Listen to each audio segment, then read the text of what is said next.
आज की वीडियो में आपको सुर सुंदरी यक्षिणी साधना के बारे में बात करते हैं। सुर सुंदरी यक्षिणी साधना के दरमियान साधक को कई प्रकार के अनुभव देखने को मिलेंगे, क्योंकि यह साधना बहुत ही तीव्र और शक्तिशाली साधना है। जब आप साधना करते हो तो साधना के दरमियान सुंदरी स्त्री के रूप में आकर सुर सुंदरी साधक का मन विचलित करने की कोशिश करती है। कोई भी यक्षिणी हो या योगिनी हो, वो कभी पूर्ण रूप से सामने नहीं आती है। वो सिर्फ छाया के रूप में दर्शन कराती है या अपना रूप बदल के आती है। साधना के बीच में ब्रह्मचर्य का भी पालन करना जरूरी है। कई साधक कई बार बोलते हैं कि एक दिन की साधना दो, और वो भी बिना ब्रह्मचर्य का पालन करे सिद्ध हो जाए तो, और मंत्र जाप सिर्फ 2-3 बार ही बोलना पड़े और हमको सिद्धि मिल जाए।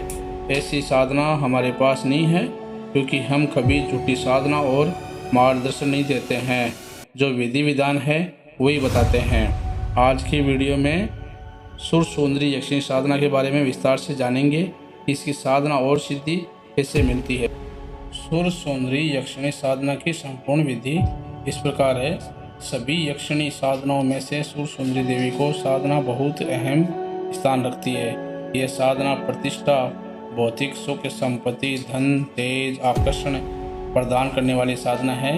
कई लोगों ने यक्षिणी साधनाओं के बारे में बहुत ही मिथ्या और डरावनी बातें का विख्यान करके लोगों को इन यक्षिणी साधनाओं से बहुत दूर कर दिया है। मगर सच तो यह है कि जैसे हम अन्य देवी देवताओं की साधना करके उनकी कृपा प्राप्त करते हैं, वैसे ही ये यक्षिणियाँ भी हमें देवताओं की भांति प्रसन्न होकर वरदान देती है। इन यक्षिणी साधना की विशेषता यह है, यह बहुत शीघ्र फल प्रदान करने वाली साधना है। यदि कोई साधक इनकी साधना पूर्ण निष्ठा और विश्वास से शुरू कर दे तो उसे अलौकिक अनुभूतियाँ होने लगती है और यक्षिणी देवी प्रसन्न होकर उससे मनवांछित वरदान देती है। आपको एक और भ्रम दूर कर दें कि यक्षिणी का प्रत्यक्षीकरण करना कोई आसान बात नहीं है। जैसा आप ज़्यादातर किताबों में पढ़ते हैं कि 21, 30 या 40 दिन साधना करने से सुर सुंदरी यक्षिणी व्यक्ति के सामने प्रत्यक्ष होकर उससे वरदान मांगने को बोलती है। यह सब साधक की साधना के ऊपर निर्भर करता है कि देवी कितनी देर में साधक के प्रत्यक्ष होगी। यदि कोई साधक पहले से रोजाना कोई भी मंत्र या ध्यान साधना करता है तो उसकी एकाग्रता शक्ति बहुत बढ़ चुकी होती है और ऐसे साधक को सफलता बहुत शीघ्र प्राप्त होती है। और यदि कोई व्यक्ति पहले किसी भी देवी देवता या अन्य कोई ध्यान साधना को वक्त नहीं देता रहा है तो उसे ज़्यादा वक्त लग सकता है। कई साधकों को साधना के कुछ दिनों की शुरुआत में ही अनुभूतियाँ होनी शुरू हो जाती है, जैसे कि साधना में बैल की घुंघरू की आवाज़ आना, धरती का हिलना महसूस होना, साधना करते वक्त ऐसा महसूस होना जैसे आपके पास कोई बैठा है या आपके आसपास कोई घूम रहा है। कई बार आपको स्वप्न में भी सुर सुंदरी देवी अपने किसी रूप के दर्शन भी में दे सकती है। याद रहें, यदि आपको अनुभूतियाँ होनी शुरू हो जाए तो आप समझ लें कि आप सही रास्ते पर चल रहे हैं और सफलता आपके बहुत करीब है। यदि आपको 21 या 30 या 40 दिन तक भी कोई अनुभूति या प्रत्यक्षीकरण नहीं होता है तो आपको अपनी साधना निरंतर जारी रखनी चाहिए। ज़रूरी नहीं है कि देवी का प्रत्यक्षीकरण हो तभी साधना को सफल समझना चाहिए। यदि आपने 21 दिन या 30 या 40 दिन की साधना संपूर्ण कर ली है, फिर भी आप देवी के मंत्र का आह्वान करके उनसे कोई कार्य करवाना चाहेंगे तो आपका कार्य अवश्य सिद्ध होगा। वैसे तो साधना निरंतर करते रहने से देवी अपनी कृपा ऐसे ही बरसाना शुरू कर देती है और साधक के सभी कार्य अपने आप ही सिद्ध होने शुरू हो जाते हैं। अब बात करते हैं कि देवी को माता, बहन, पत्नी या प्रेमिका में से किस रूप में संकल्प लेकर साधना शुरू करनी चाहिए। तो आपको हम यहाँ बता दें कि आपको माता जो आपके लिए कार्य करती है, आपकी बहन आपके लिए जो कार्य करती है, आपकी पत्नी आपके लिए जो कार्य करती है और आपकी प्रेमिका आपके लिए जो कार्य करती है, वही काम सुर सुंदरी देवी आपके लिए करेगी जैसी भावना से आपने उसकी साधना की है। याद रहें, पत्नी किसी अन्य पत्नी को बर्दाश्त नहीं कर सकती, इसीलिए आपने ब्रह्मचर्य रहकर पूरी जिंदगी व्यतीत करनी होगी।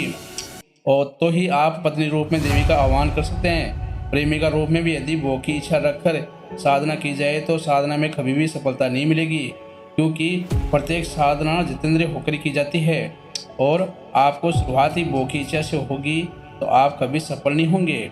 आगे हम आपको सुर सुंदरी यक्षिणी साधना की संपूर्ण विधि बताते हैं। इसकी विधि इस प्रकार है। सुर सुंदरी यक्षिणी की साधना आप किसी भी शुक्ल पक्ष के रविवार या शुक्रवार को शुरू कर सकते हैं।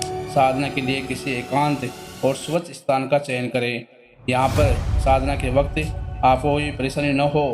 साधना के लिए आपने रुद्राक्ष या स्फटिक की माला का प्रयोग करना है। साधना पूर्व दिशा की ओर मुख करके करनी है। साधना में यक्षिणी यंत्र का प्रयोग करें तो बहुत अधिक लाभ होगा। यंत्र को पूर्व दिशा की ओर किसी स्वच्छ स्थान पर स्थापित करना है। साधना के पहले दिन शुरुआत करने से पहले गणेश पूजा, गुरु पूजा और कुल देवता की पूजा करके फिर जितने दिन जितनी संख्या में जप करना है उसका संकल्प लेना है। संकल्प कैसे लिया जाता है, हमारे इसी चैनल में बहुत से वीडियो हैं, वो आप देख लें। उसके बाद आपने एकाग्रचित होकर जो मंत्र मैं आपको बता रहा हूँ इस मंत्र का जाप शुरू कर देना है। वैसे तो सुर सुंदरी यक्षिणा का 3 समय 2000 जप करने का विधान है, मगर आप यदि एकाग्रचित और श्रद्धा विश्वास के साथ केवल रात्रि के समय 10 बजे के बाद कम से कम 10 माला रोजाना जाप भी करोगे तो आपको सफलता अवश्य मिलेगी। याद रखना, जब संख्या से ज़्यादा आप कितनी श्रद्धा और विश्वास के साथ जाप करते हो ये ज़्यादा मायने रखता है। कम से कम 21 दिन का संकल्प लेकर जाप करें। साधना में रोजाना जप समय, जप संख्या और जप करने का स्थान एक होना चाहिए। यदि देवी की कृपा हुई तो 6 साधनों के बाद आपको अनुभूतियाँ होनी शुरू हो सकती है। तब घबराएं नहीं, बल्कि और एकाग्रता में विश्वास से अपना जाप जारी रखें।